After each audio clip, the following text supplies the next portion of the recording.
Ito na po yung aking ubi cheese. Ito, tingnan natin.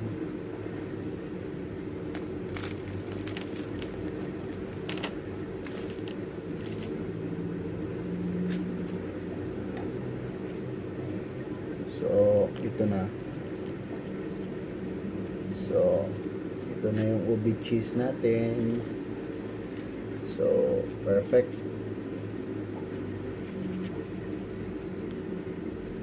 Perfect.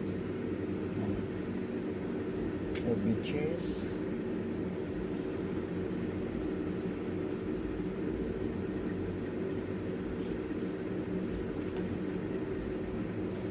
Okay, guys. Thank you.